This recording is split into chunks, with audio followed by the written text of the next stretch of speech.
1 starts out with the basics, a review of important Algebra 2 concepts. All right, so it says in the first 2 sections, we're going to need to review some Algebra 2 and pre-calc topics that are going to pop up frequently. So if you feel like, oh, I got past Algebra 2, I'm never going to need it again, you will use it a lot in AP Calculus. So if you do not have these concepts down, please see me as soon as possible because we need to learn how to do things like factoring. That will be important, okay? So simplify as much as possible. So if you have the cube root of 64 squared, I would just start on the inside. Cube root of 64 is 4, and then 4 squared, 16. We feeling good about that so far? All right, you might see it with rational exponents. So when you see this, this is -8 under a cube root, and then all of that is squared. Remember, the top number is your power. The bottom number is your root. You will have fractional exponents a lot. So when you see the cube root of -8, that's -2. And -2 squared is -2 times -2, which is 4. Okay, we might have some combinations of these things. So if I have 25 to the 1/2, that's going to be 25 under a square root. It's like an invisible 2 on the root. And then it's divided by, ooh, this is tricky. We have a negative exponent. So it's divided by 1 over, right? A negative exponent is 1 over 4 under a square root raised to the 3. Messy, huh? Are your brains still in summer mode? You're like, oh man. All right, so this is going to be 5. I'm going to write the old school division sign, divided by 1 over 2 cubed. So that's going to be 8. So when I have 5 divided by 1/8, it's the same as 5 times 8 over 1, which is 40. You can make it even more complicated like this one. Does that really scare you? Ooh-wee. All right, so 2e cubed. So if I do 2e cubed, that's going to be 8e cubed, right? Because I have to cube the 2 as well. And let's write the bottom ones as fractional exponents, like with e raised to something. So if I have e under a square root, that's a e to the 1/2, and then raised to the 5th. So it's going to be e to the 5 over 2 times e to the, what about the next one? Yeah, 9 over 3, which is 3, right? Does that make sense? That was kind of nice of me with the e cubes, because let's go ahead and cancel those. So if I was writing the final answer for this, I would probably write it as 8e to the -5 over 2. You're going to have a negative exponents a lot in AP Calc. So it's okay to have that as a negative exponent. Getting our brains warmed up. All right, so solve the inequalities using critical values. All right, so if I have 2x squared plus 4x is less than or equal to 3, I'm going to get everything on one side. And I'm going to factor. Some of you still do not like factoring. We know that the first spots need to multiply by 2x squared, so I need 2x and x. I couldn't pull out a 2, right? There wasn't a GCF there. And then I know my last spot is going to be a 3 and a 1, because I want -3. And they're going to be opposite signs. So if you think about it, if I put the 3 here and the 1 here, think about your outer and your inner. Is that ever going to make 4? How about this way? Does that ever make 4? It does not. So if we can't factor, what do we have to do?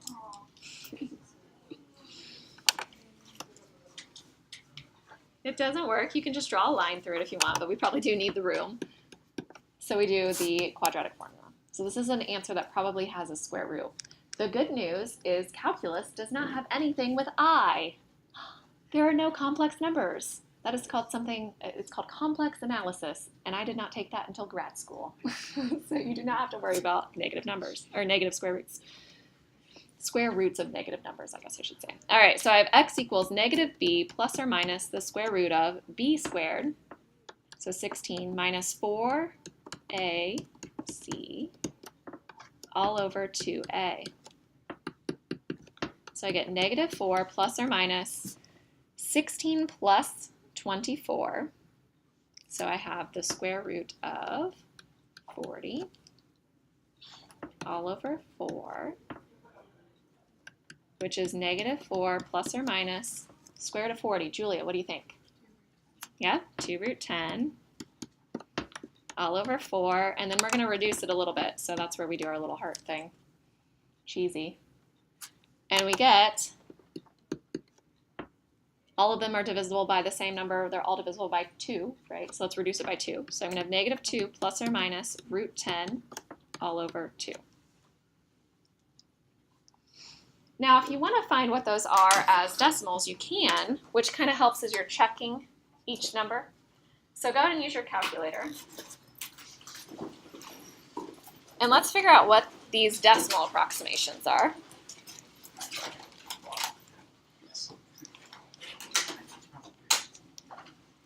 So we're going to find 2 approximations.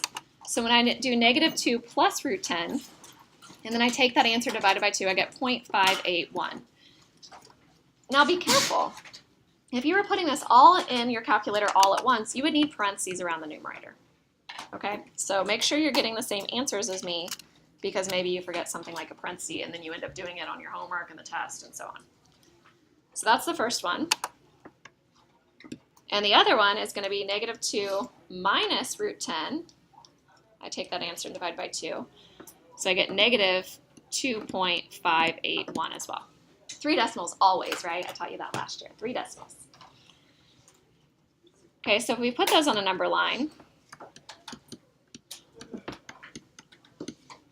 we want to test in each interval to see which one's positive and which one's negative. Okay, so what I would do is I would pick a number. So maybe I pick negative 3. And I'm going to plug negative 3 into the original.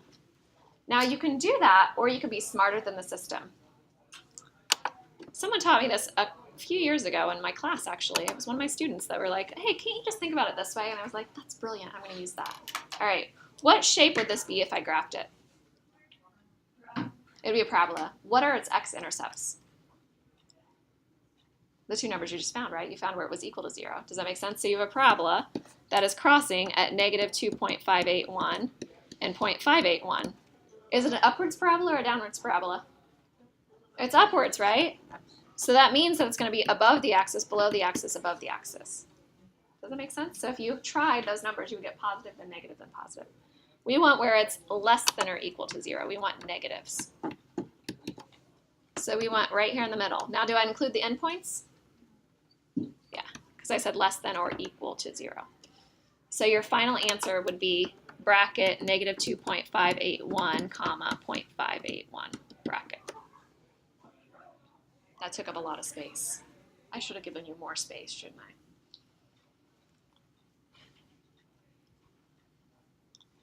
I? Okay, so this next one. I'm going to get everything on one side. I have x cubed plus 4x squared minus x minus 4 is greater than or equal to 0. And I'm going to factor. How do I factor this? Factor by grouping, right? Or splitting the middle. So I'm going to split it straight down the middle. I'm going to pull out the common factors. So I have x squared, and I'm left with x plus 4. I know I want an x plus 4 over here. So Lauren Bouncel, what do I pull out? I pull out a negative 1, exactly. So that means I'm going to have an x plus 4 out front, and I'm going to have x squared minus 1 left. So what do I do now? Katie Brown, what do you think? X squared minus 1? 1. You just do x minus 1, x plus 1. Yes, x minus 1 times x plus 1. Good. So you have 3 critical numbers. So our critical numbers are going to be negative 4, 1, and negative 1. And you could still use the shape of the graph. Do you guys know what the shape of a graph is if you have x cubed, a positive x cubed? Yep, a little snaky thing that goes up, yep. So it's going to look like this, and it would cross at negative 4, negative 1, and 1. So you can use that. You can say, okay, I'm below, I'm above, I'm below, and I'm above. So you can do that. Or you can think of plugging in numbers. So you can think of, well, what happens when I plug in a negative 5? If I plug in a negative 5, I get a negative times a negative times a negative. Well, a negative times a negative times a negative is a negative, right? And then you can say, well, now I want to pick a number between -4 and -1. How about -2? Well, when I plug in -2, I get a positive, negative, negative. So it's positive. Does that make sense? Do you guys remember doing that? It's been a while. A couple years. All right, so anyway, we want where it is greater than or equal to 0. We want here and here. And since it can be equal, we do the endpoints as well. So it's going to be bracket -4 to -1, bracket union 1 to infinity. Oh, I just ran out of room. I tried to squeeze it in there.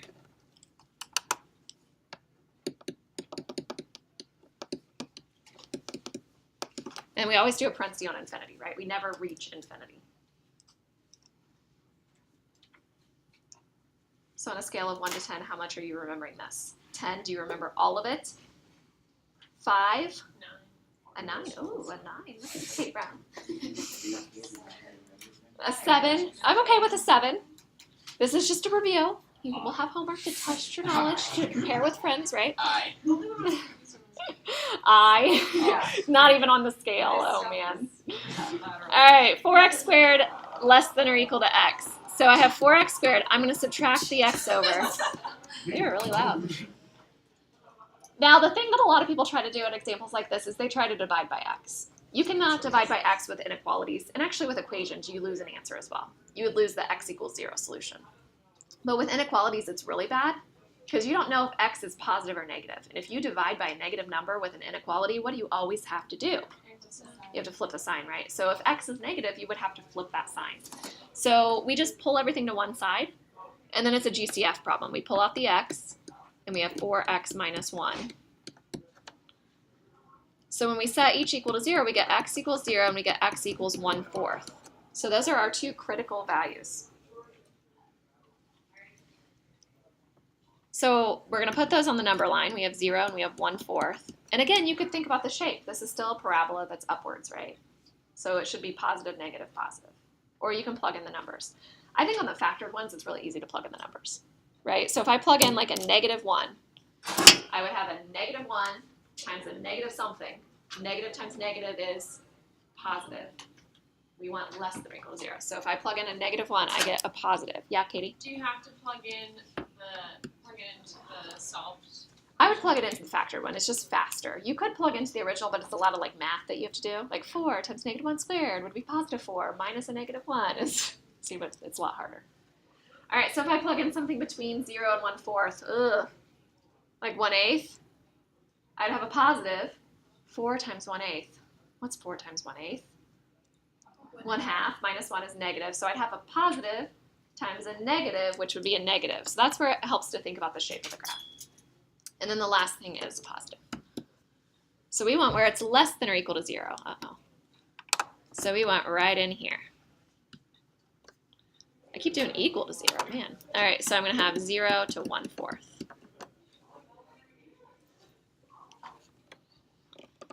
All right, next one a little bit harder. We didn't do many of these. I don't know if we did these in Algebra 2 at all. All right, so for something like this, what you're actually going to have to do is you're going to have to multiply through by x.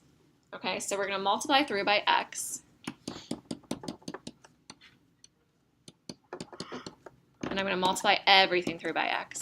So I'm going to have x squared plus 1 is less than 17 over 4x. Now you could make it even nicer if I had multiplied through by not just x, but by what? 4. So let's go ahead and do that 4 as well.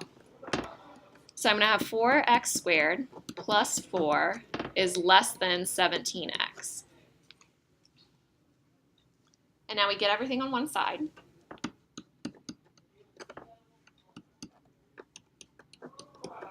And we factor. This one does factor, so go ahead and try it.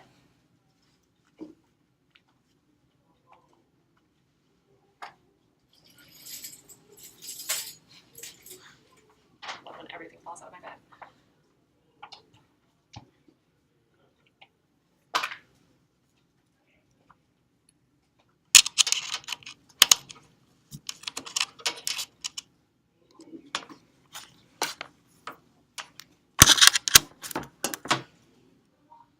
So when you factor it, you should get 4x and then you should have minus on each of them. So 4x minus 1, and then x minus 4. Did you guys have that? Okay. All right, so you're going to have critical values of 1/4, right? If I set the first one equal to 0, I get 1/4 and 4. Now, I wrote myself a little note. I said I need to use 0 as a critical value too. So this is really taking it back. Critical values not only come from what makes the equation true, but also what makes the equation undefined. Why do I have to include 0 looking at the original? Because I had 1/x. If you plug in x equals 0, you get undefined. You need that as well. Okay, so we're going to put that in. It has to do with, like, if x was negative, then like 1/x is a negative number, right? So when we're testing the positives and negatives and so on.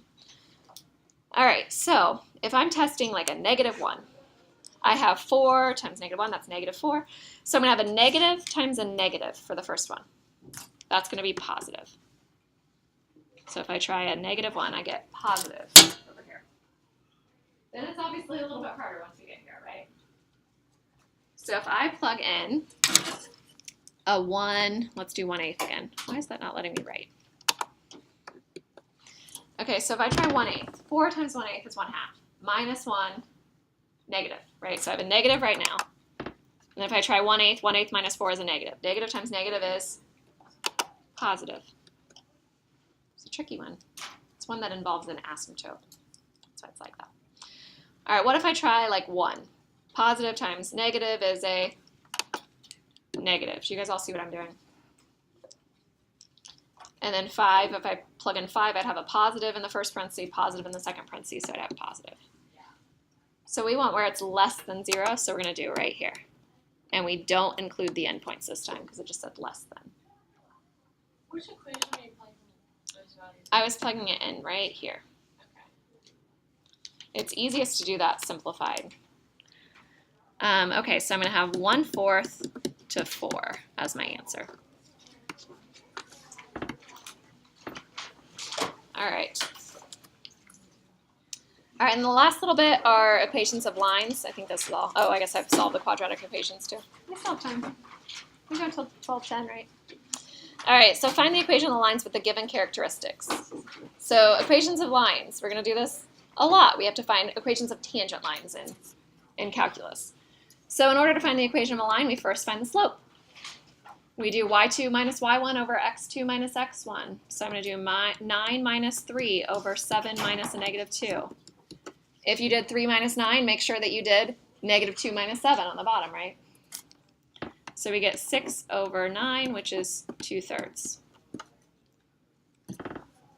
Once you have the slope, you can plug into either y equals mx plus b form, using one of those points, or point slope form. Now, I taught you guys point slope form in Algebra 2, and some of you guys were like, this is dumb. Why would I use this form? I'm just going to do it the other way, the way I learned in Algebra 1, right? Using y equals mx plus b. The reason we teach you this, one of the main reasons, AP Calc, leave it like that. Don't have to do anything else. Done. Isn't that nice? All right, if you do go further and you make a simple mistake, like maybe you subtract 3 on the other side instead of adding the 3 to the other side, you'll not get points for that. So that's why we leave it like that. All right, so this one says perpendicular to this equation. Is the slope 2/3? No, right? It looks like it, maybe it's 2/3, but it's not solved for y. We need to solve for y. So I'm going to subtract the 2/3 x over. And I want to get rid of that -1/5. So I'm going to multiply everything through by -5. So I get y equals 10 over 3x minus 50. Right, -5 over 1 times -2 over 3 is 10 over 3. So that means the slope of this line is 10/3. So what's the slope of a perpendicular line? Yep, -3/10. So then we're going through this new point. So we're going to do y minus y1, so plus 3, equals -3/10 times x minus a -7, so x plus 7. Done. Does that make sense? We'll skip the next one. As fun as that looks, I wanted to do one with fractions. We'll go to the next things. So solving quadratic equations. So you can solve quadratic equations with factoring, but if factoring doesn't work, we use the quadratic formula. So we did an example of that earlier. So let's try 4b. So 4b, we would go ahead and distribute. Be careful with the negative 5x. Make sure that negative and 5x goes in, so we get plus 5x equals 2. So we have negative x squared minus 3x equals 2. I usually like for my x squared to be positive, so I'm going to add the x squared over and add the 3x, and then I factor. So I'm going to have x plus 2 times x plus 1. So your solutions to this are both negative 2 and negative 1. Easy enough? On something like letter C, I'm not going to do it, but I would put brackets around here so you remember to distribute that negative to your entire result. And then for 4D, this is something, we call it quadratic type. I call them W substitutions. You can still do the W substitution if you want, or you can just factor with the square root of x. So we know square root of x times square root of x is going to be the x. I want the last terms to multiply to be 9, but the inner terms to combine to be negative 10, so it's going to be like that. Square root of x minus 1 times square root of x minus 9. I set each one equal to 0. So be careful, I have square root of x equals 1, which does give me a result of 1. Everybody always says plus or minus 3 on this other one, though. I think this was an actual like Algebra 2 test question, actually. Yeah, what do you think? And so why did you do the square root of x minus 1 times the square root of x minus? Because I know that if I'm factoring it, I want this to multiply to be x. Okay. Does that make sense? And then see how the outer and inner are still x, square root of x's? So it's just a different way of factoring. In Algebra 2, we did a W substitution. So we said let W equal the square root of x. You can do that as well. Yeah, Ariana? What do you think? 81. It is 81. Right, because to get rid of a square root, you square it, right? So you don't take the square root, you square both sides. And that's the answer. All right, are we good? Feeling okay? Are you panicking? Don't panic. We got this.